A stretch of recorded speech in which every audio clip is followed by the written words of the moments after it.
niretzako batetik ohore bat da, eta beste alde batetik erantzukizuna, ezta? Honelako toki batean hitz egitea, hain serio diren gauzen aurrean, ezta? Niri eskatu egin zidaten biktimen politiken inguruko diagnostiko bat egitea, edo giza eskubideen politiken inguruko diagnostiko bat egitea lagungarria izan daitekeelakoan, ezta? Eta nik pentsatu dut agian, zentratu beharrean Andoainen gertatu diren gauzen gainean, egokiagoa izan zitekeela zoom moduko bat, eta ateratzea gure realitatetik, eta ikusi gauza nola dauden. Nola dauden Euskal Herrian, nola dauden Europan, ez? Askotan, kanpora begiratzen baldin badugu, barnean dauzkagun sentimenduak eta minak, lasaitzeko hobeta ematen dugu, eta aldi berean hobeto pentsatzeko aukerare ematen digutelakoan. Decía que es un honor y una responsabilidad decir algo con sentido, ¿no? En un acto en el que estamos reflexionando, estamos intentando poner pasos o asentar pasos positivos para encarar gravísimas violaciones de derechos humanos, asesinatos que han ocurrido aquí en Andoain, ¿no? A ciudadanos y a ciudadanas de este pueblo, ¿no? Y creo que quizá una buena manera de hacer una reflexión quizá constructiva, esa es la esperanza que tengo, sería bueno hacer como una especie de zoom, salirnos un poco de la realidad, no por escapismo, sino por ver cómo están las políticas de derechos humanos, de acompañamiento a violaciones muy graves de derechos humanos en otras realidades, ¿no? Porque quizá al vernos en espejo, pues nos da un poco tiempo a dejar asentar los sentimientos que cada uno llevamos dentro, las heridas que cada uno pueda tener también dentro, y nos puede ayudar también a vernos en espejo e intentar identificar cuáles pueden ser pasos adecuados, ¿no? Por tanto, yo aquí no vengo a dar lecciones de ningún tipo, sino humildemente a intentar poner, si es posible, un poquito de reflexión, que ojalá sea útil, ¿no? Y para eso voy a irme primero para atrás, ¿no? No voy a alargarme mucho, voy a intentar hablar 25 minutos, 30 como mucho, que es lo que me han pedido que haga, pero a veces es bueno ir un poco para atrás, porque aquí también estamos hablando de víctimas, ¿no? Y de las políticas de víctimas, que muchas veces es tan difícil en el espacio público que cuando se plantea su debate, en vez de unirnos, nos dividen, ¿no? Pues si damos un salto para atrás y pensamos cómo estaba organizada la justicia, ¿no? La justicia penal, ¿no? En el siglo XVIII, cuando nace el Estado moderno, veníamos de la época medieval, en donde no había lo que hoy conocemos como una administración de justicia organizada. Es a partir del siglo XVIII que se empieza a organizar. Y se empieza a organizar con un abandono total y absoluto de la figura de la víctima.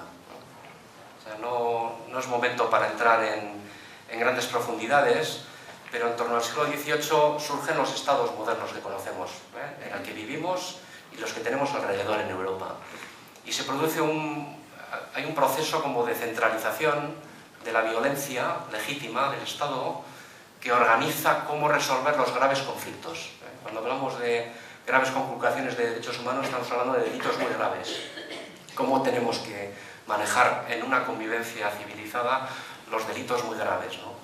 Y por tanto, en ese momento se toma la decisión y se van sentando las bases de lo que es la justicia moderna, que es que el Estado se encarga de acusar, de perseguir a los que han cometido graves delitos, y la otra gran parte es el presunto delincuente, ¿no? Entonces, todo el foco, y así durante 200 años, ha sido cómo se articula esa persecución penal, porque se supone que el Estado centraliza la representación de la gente, y cuáles son las garantías que tienen que tener las personas que son acusadas, ¿no? Para que tengan un juicio justo, ¿no? Y en ese esquema de dos partes, había una parte fundamental que es cuando hay además delitos gravísimos, asesinatos, lesiones, secuestros, grandes amenazas, había un gran ausente, ¿no? Que era la víctima. Y eso es algo que incluso algunos seguramente bastantes de los que estáis aquí quizá hayáis podido experimentar cuando uno entra en contacto con la administración de justicia. A veces quien ha sufrido en carne propia o en un familiar se puede sentir como desorientado, ¿no? Porque parece que el protagonista es el fiscal, y el protagonista puede ser a quien la acusan, ¿no? ¿Y qué hay de la persona que ha sufrido directamente, ¿no? Bueno, pues esto es algo estructural que ocurre en todo nuestro entorno, y ahora doy un salto grandísimo, ¿no? Esa víctima que estaba olvidada, también estuvo olvidada, y doy el salto a después de la Segunda Guerra Mundial. Voy a intentar centrarme un poco en cómo estaban las cosas en Europa, y luego intentaré traerlo para aquí en una reflexión final, ¿no?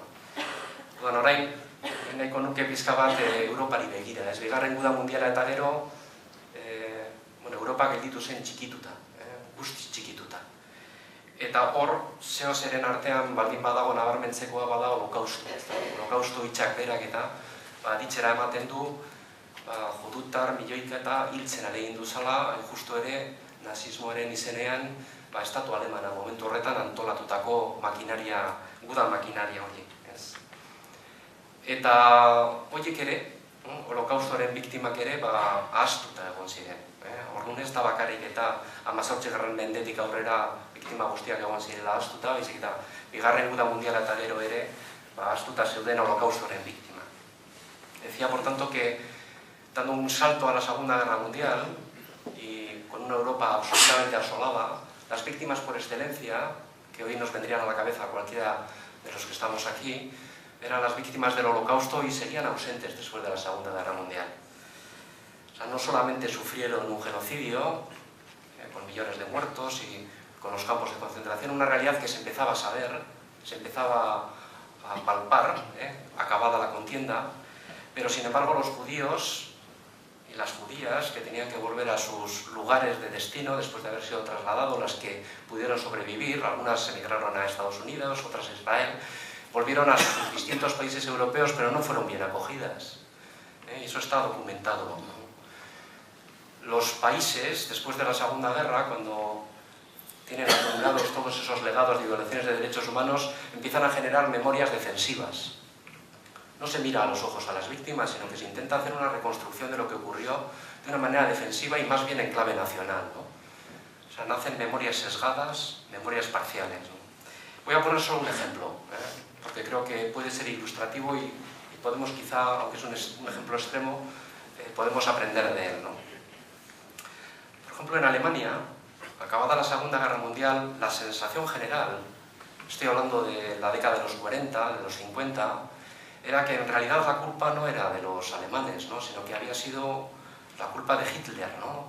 Del líder militar y del aparato que había organizado. Quizá otras partes de la sociedad alemana habían sido arrastradas. No había una conciencia, por una parte, ni de culpa colectiva, ni de responsabilidad colectiva necesariamente, y tampoco había una conciencia de las víctimas, ¿no? Las víctimas estaban olvidadas, ¿no? Hay todo un proceso de desnazificación, es decir, un intento por parte de los aliados que tenía conquistada Alemania de intentar hacer responsables de lo que había ocurrido a las personas que allí estaban viviendo, ¿no? Pero que fracasó, por razones que quizá ahora no conviene entrar, ¿no? No había manera de recomponer una Alemania totalmente destruida sin contar con muy buena parte de la población que había estado implicada de una u otra manera en el nazismo. Por tanto, si se hubieran llevado las responsabilidades hasta el extremo, pues no se hubiera podido reconstruir, ¿no? Y había otras razones también estratégicas de los bloques, ¿no? El comunismo, el capitalismo empezaban a enfrentarse y había, según algunos, el riesgo de que pudiera caber una Alemania empobrecida y destruida en las garras del comunismo, ¿no? Se empiecen a atender algunos juicios de enorme valor simbólico. Quizá el más conocido es el juicio que tuvo lugar en Israel contra Eichmann, ¿no? Uno de los responsables de lo que fue la organización de los campos de concentración, lo que llamaron los alemanes la solución final. Solución final como la solución de eliminación de las víctimas, ¿no? Fueron juicios simbólicos que empezaron a despertar la conciencia de qué ha pasado, ¿no? Esto quizá nos puede servir, un pequeño paréntesis en espejo, ¿no? Es decir, cuando hay en la sala se nota la densidad, ¿no?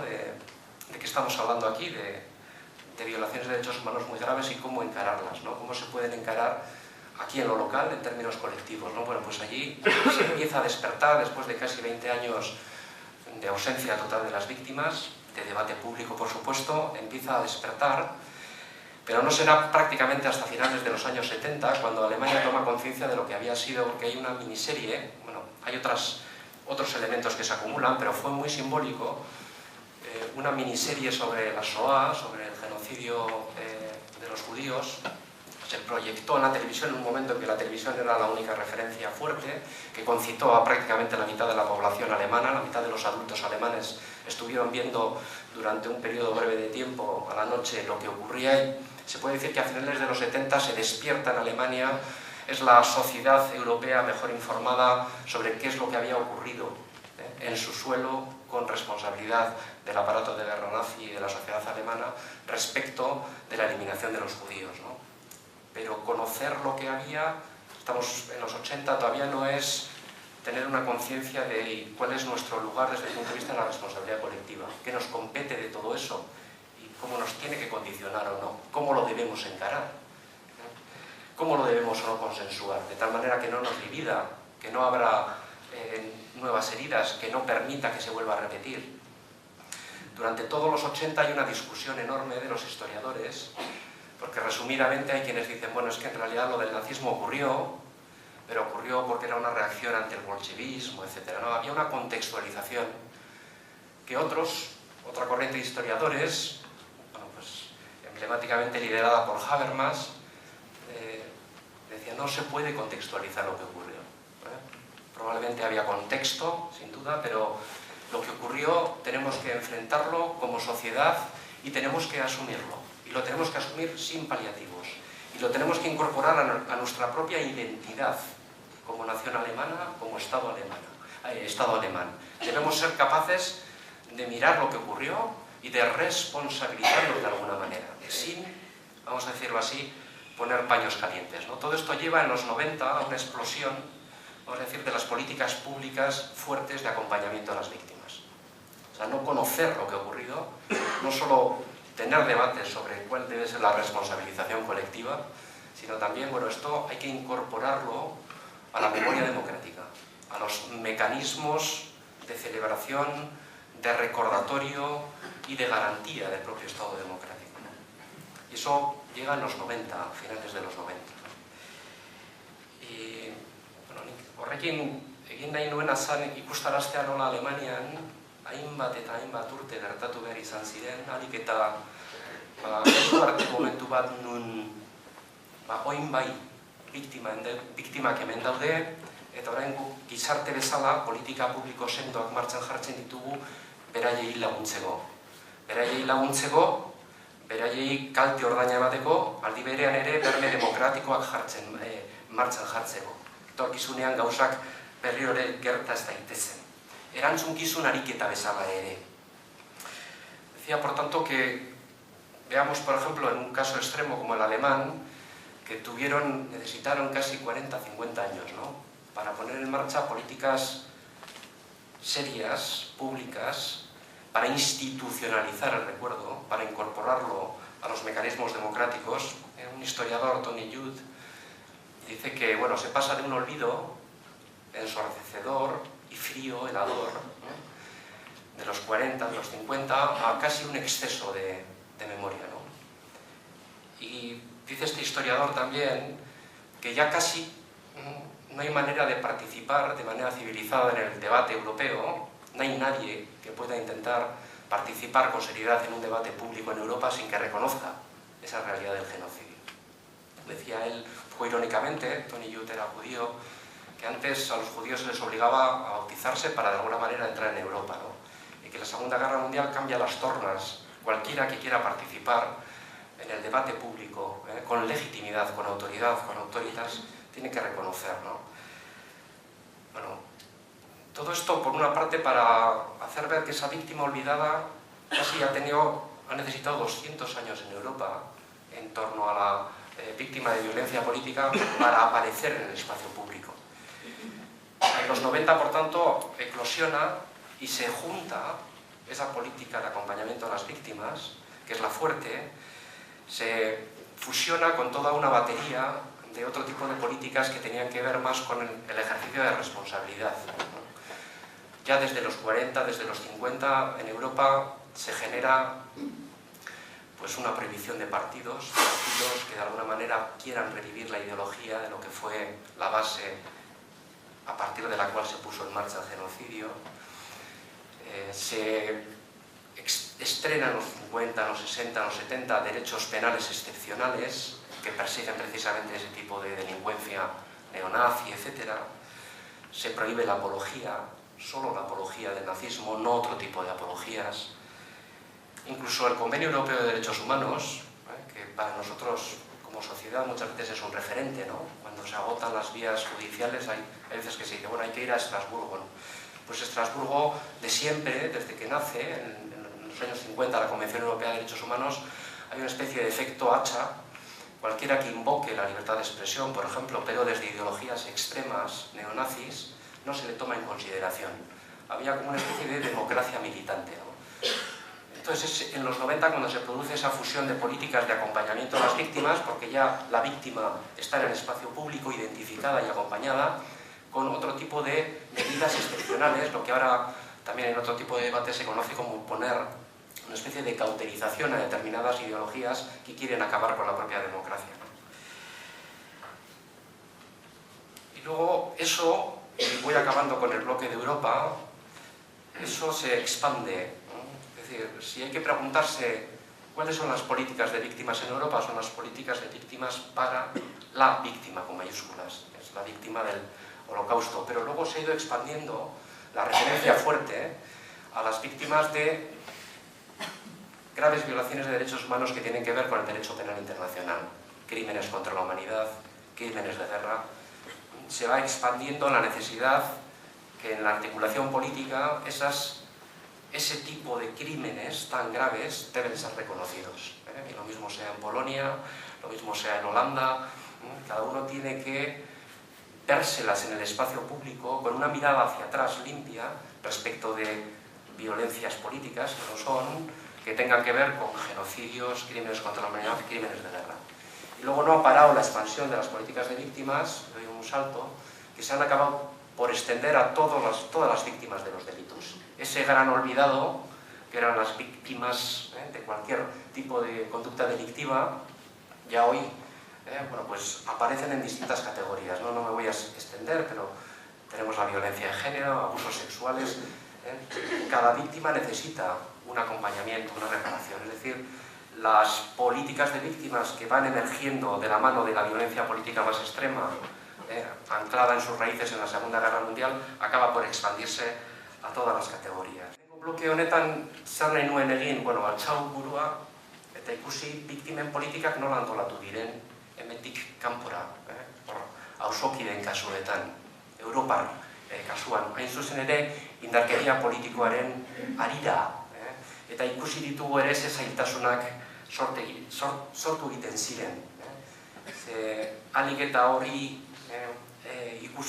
begiratu arte, modu bateratuan gizartean, iraganak zatitu egiten gaitu. Eta orduan, ibilbide luzea eta zaila izan da ahalik eta hori lortu arte. Creo que hemos visto pues una parte, ¿no? Cómo se han organizado, cómo han aparecido las políticas de víctimas en Europa. Pues es una cosa muy reciente. Si vemos los últimos 200 años, apenas en la década de los 90 han explosionado y están presentes en el espacio democrático europeo, ¿no?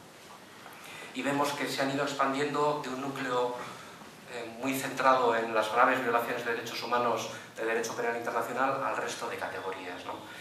Bueno, tornemos ahora la mirada a cómo está el Estado español, cómo está España respecto a las políticas de víctimas, ¿no? Porque hay algunas especialidades y luego intentaremos también bajar a nuestra propia realidad, de Euskadi, de Euskal Herria, y lo dejaré luego ya ahí con una reflexión final, porque creo que a mí no me corresponde entrar en los contenidos, ¿no?, de lo que pueden ser las políticas de víctimas que se tienen que hacer o dejar de hacer en Andoain. Creo que el informe es la base y el punto de partida a partir del cual los y las protagonistas estén insertados, ¿no? Decía que en España la evolución ha sido diferente, ¿no? Pues porque cuando en Europa estaban recomponiéndose de lo que había sido el desastre absoluto de la Segunda Guerra Mundial. En España se salía de una guerra civil que había sido perdida por la República y por tanto se instaura una dictadura cruenta durante 30-40 años. No hay ni una posibilidad de hacer un debate sobre cuáles deben ser las políticas de víctimas en un espacio democrático, porque la situación es una situación de violación sistemática de los derechos humanos, ¿no? Entonces, muy de forma retrasada y muy desacompasada respecto de los ritmos europeos, cuando ya han pasado 40-50 años de otros debates en Europa, se llega a la transición española, en donde el modelo no es mirar qué ha ocurrido hacia atrás, sino que se instaura un modelo de olvido y amnistía. No voy a entrar a caracterizar, estoy describiendo. Era un modelo pactado, consensuado, pero de olvido y de amnistía, no solo de amnistía de responsabilidades, porque la amnistía en realidad, en sentido estricto, es una amnistía respecto de las responsabilidades penales, pero no necesariamente un olvido de todo lo que ha ocurrido. Pero prácticamente funcionó como una especie de barrido de lo que había ocurrido. Y durante, doy algunos saltos, casi 20-30 años, hay un silencio sepulcral sobre las políticas de acompañamiento a las víctimas. Y estas van a eclosionar en el espacio público español de la mano de las víctimas del terrorismo de ETA. No estamos hablando solo de pasado, en los 70, en los 80, sino que las víctimas se van produciendo y, sin embargo, no había políticas de acompañamiento a las víctimas. Había una respuesta jurídico-penal, etcétera, pero no había una respuesta de acompañamiento a las víctimas. La primera ley y el número de la ley, el año de la ley lo dice todo. La primera ley de acompañamiento a las víctimas del terrorismo nace en el año 1999, a nivel del Estado español. Y de alguna manera, todo el debate que en Europa había sido un debate sobre lo que los Estados habían producido como forma de conculcaciones masivas de los derechos humanos, en España se va a truncar o se va a convertir en un debate sobre la articulación de las políticas de acompañamiento a las víctimas de ETA. Víctimas que habían sido olvidadas y que tenían que ser acompañadas. Pero víctimas que van a aparecer en el espacio como únicas, ¿no? Y a las que se va a anudar, no me voy a alargar ahí, pero se va a anudar esa fusión que se produce en los 90 en Europa entre las políticas de víctimas del genocidio, etcétera, con la democracia militante, prohibición de partidos, etcétera, se produce también en el Estado español con una aceleración de ambos mecanismos jurídicos. Empieza a haber políticas de acompañamiento a las víctimas, pero también es el momento, la década de los 90, 2000, que se aprueba la ley de partidos políticos, de prohibición de partidos políticos, se aceleran las prohibiciones de apología, se refuerza el derecho penal antiterrorista. Ese mismo modelo que había en Europa respecto del genocidio parece que se articula en España respecto de las víctimas de ETA. Y no lo estoy diciendo en un tono crítico, lo estoy diciendo en un tono descriptivo. Y eso genera también, y doy otro salto, eso también genera con el tiempo la percepción de que la víctima en España es la víctima del terrorismo de ETA. Y a la vez se empiezan a poner en movimiento debates paralelos sobre otras víctimas también de violencia política. La ley de memoria histórica es del año 2007, después de un debate que se articula, aunque también hay microclimas, me refiero, estoy haciendo una descripción general del Estado español, pero probablemente una descripción de cómo se funcionaba aquí respecto de las distintas categorías de víctimas tendría sus especialidades, pero en una visión global, cuando ha nacido la política de acompañamiento a las víctimas de ETA, empieza también el debate memorialista, que está desgajado, pero en realidad también son distintas violencias políticas, ¿no?, sobre las que hay que articular políticas de acompañamiento. Y eso da lugar a la ley de memoria histórica del 2007 con una cierta simetría, ¿no? Parece que hay unas víctimas que tienen un reconocimiento más fuerte, con más acompañamiento de prestaciones, con más acompañamiento también político, y hay otro tipo de víctimas que ya empiezan a impugnar lo que fue la transición, que van reclamando también su espacio en el espacio público democrático, ¿no? Bueno, al final también se ha producido una generalización de los estándares de víctimas, de las políticas de víctimas, y ya hoy, bueno, tampoco aunque no es muy pública, ya poco se ha aprobado una especie de ley general del Estatuto de la Víctima para todo tipo de delitos. No solo aquellos delitos que puedan tener detrás motivaciones ideológicas o políticas, sino cualquier otro tipo de víctimas, aunque también hay políticas sectoriales respecto a la violencia de género, etc. ¿no? Pero vemos que hay una evolución distinta, eta euskaraz ere laburbilduz, Europan egon baldin baziren eta modu batzuk eta biktimen politikak antolatzeko Espainian beste era batean egin da, ez? Orduan, lehenik eta behin ahaztura, isiltasuna, horri buruzko bat eztabaidarik ez, eta bat-batean, 2000 urtearen bueltan, bat-batean behartu edo eta sortu egiten da biktimen inguruko, biktimen politiken inguruko eztabaida, osnarketa.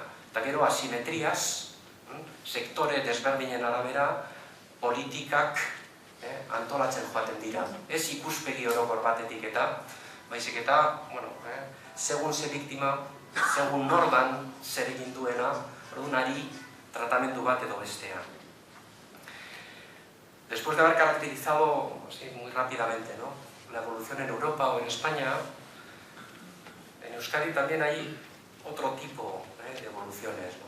Esa asimetría que se produce entre unas víctimas que tienen un acompañamiento, a mi juicio, merecido, necesario, que tiene que estar ahí, frente a otras que consideran que no tienen el estatus de protección, de acompañamiento, de reparación que necesitan. Porque políticas de víctimas de acompañamiento tienen un foco individual a personas concretas, tienen también un foco de acompañamiento colectivo. Tiene prestaciones individuales, tiene prestaciones colectivas. Hay sectores que consideran que ¿y dónde están las prestaciones que yo necesito como víctima, ¿no?, de violencia política de otro tipo, ¿no? En Euskadi, por eso, ha habido un gran debate sobre cómo acompañar, ¿no?, a las víctimas que no son víctimas de violencia de ETA. De hecho, ha habido dos referentes, por simplificar, que de alguna manera ponen sobre la mesa la voluntad y el debate que ha habido en Euskadi en la necesidad de acompañar también a las víctimas de aparatos del Estado que han actuado con motivación política y han matado ciudadanos, ciudadanas, han herido, han lesionado, han torturado, y también son graves violaciones de derechos humanos que las viven también nuestros ciudadanos y que tienen que ser encaradas, ¿no? Por eso, el primer elemento legislativo de política de víctima, también diferencial respecto de España, que hubo en Euskadi fue el decreto 107/2012, cuando estaba de lehendakari Patxi López, pero que fue un decreto que tenía detrás un cierto arrope de distintos partidos políticos. No fue un decreto de gobierno en el sentido unilateral, sino que con todas las imperfecciones que puede tener, con todas las limitaciones, por primera vez pone sobre la mesa la necesidad de acompañar a determinadas víctimas, en este caso de funcionarios públicos que por motivación política mataron a personas o lesionaron con graves secuelas, ¿no? Ha habido aproximadamente 200 personas reconocidas, que probablemente no es más que como el informe que hoy se presenta aquí, un primer trabajo inacabado, pero que muestra la voluntad de sacar a la luz que también hay otras víctimas que también necesitan una reparación. Y la continuación de ese decreto en Euskadi ha sido una ley, ¿no?, que es la ley 12/2016, que entró en vigor en agosto del 2016, que pretende ser una ley que trate de intentar reparar y acompañar en lo público a las víctimas de graves violaciones de derechos humanos, desde prácticamente el 68 hasta casi los años 2000. Ya no un decreto, sino una ley con mayor contenido, pero, y ahí tengo que parar la caracterización de las políticas de víctimas, que en este momento está todavía en debate. Es una ley que se aprobó, es una ley que pretende ir más allá que ese decreto, que tenía algunas limitaciones técnicas que ahora no voy a entrar. Es una ley que con fuerza, ¿no?, pone sobre la mesa que hay aquí un problema que hay que hincarle el diente, y que sin embargo ha sido sostenido por todos partidos políticos del arco parlamentario, pero fue impugnado en su momento por el gobierno español.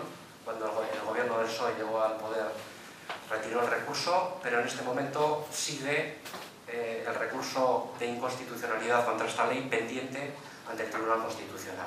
Y en este momento está siendo objeto de debate en el Parlamento Vasco si cambiar o no la ley. No nos interesa quizá ahora el detalle sobre cómo está o deja de estar la ley, sino el subrayar que en nuestra sociedad, ¿no?, esa asimetría a veces en el tratamiento de las víctimas pues ha generado la necesidad de reaccionar, de no esperar a que la solución vaya a venir de ningún otro lado e intentar generar instrumentos legislativos que se pueden valorar de una manera o de otra, pero que reflejan muy a las claras la voluntad de intentar atender las graves violaciones de derechos humanos que vengan de donde vengan, deben ser reparadas y acompañadas.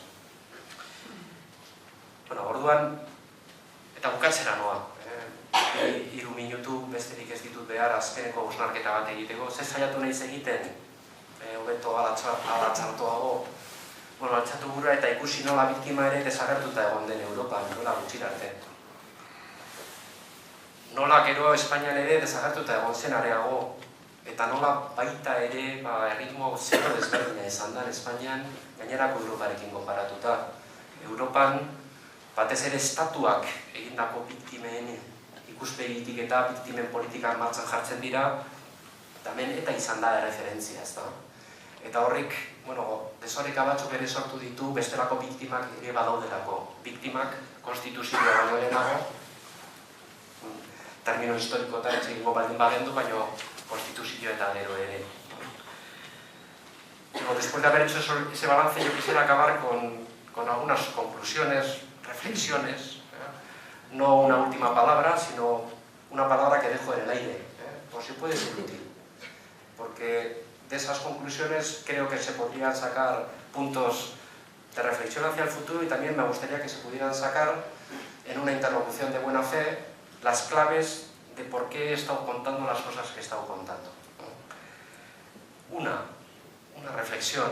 Los estándares de víctimas no existían y cada vez son más presentes.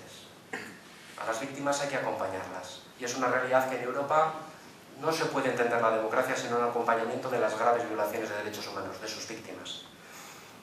Los estándares de derechos de acompañamiento a las víctimas están y se van expandiendo.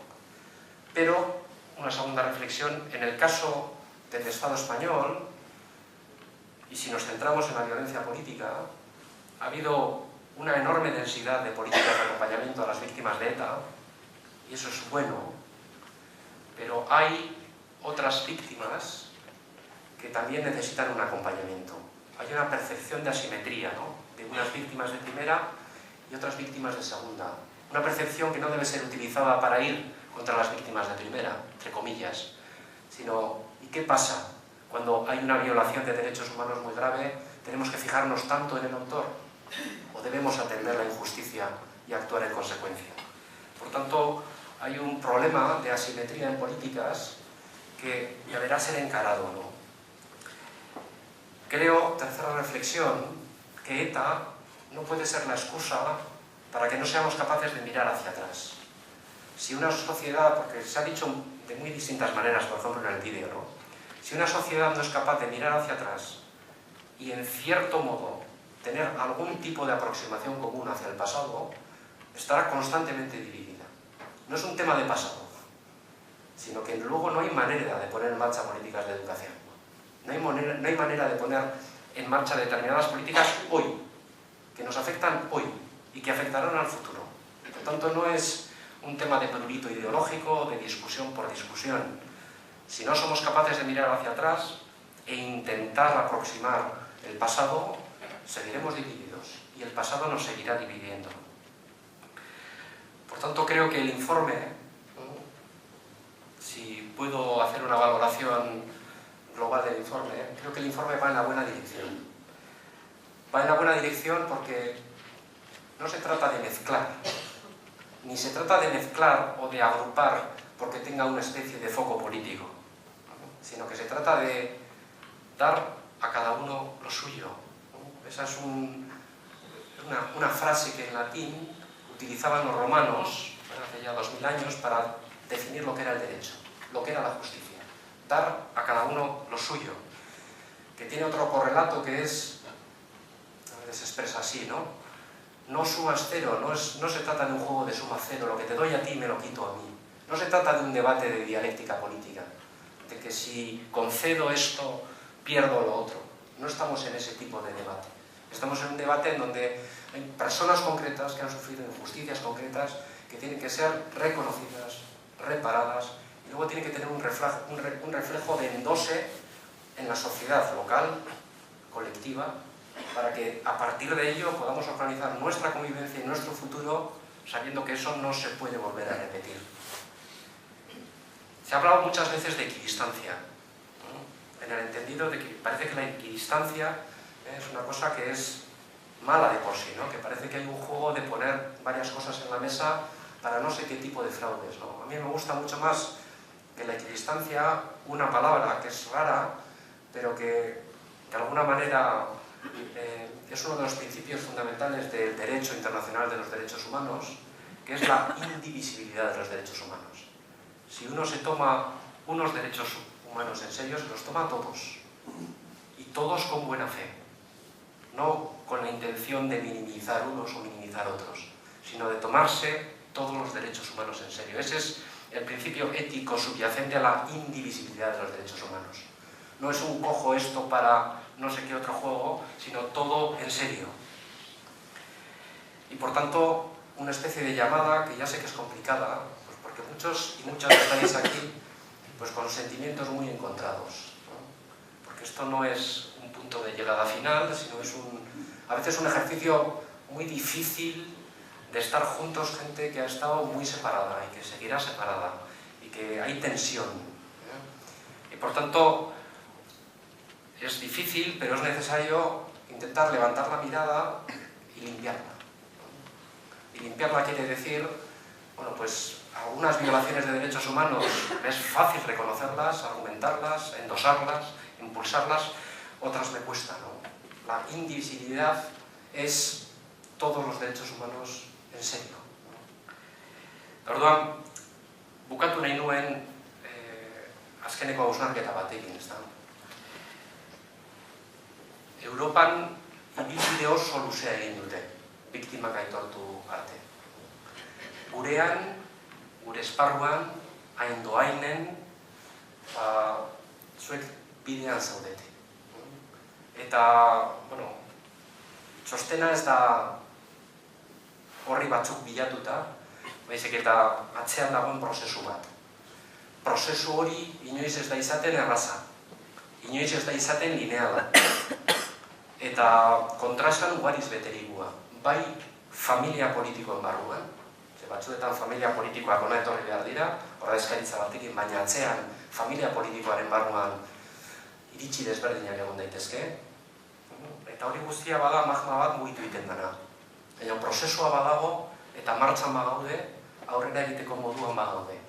Eta nire ustez, agian, baikorrak izateko balio beharko baldin badu, hemen egotea,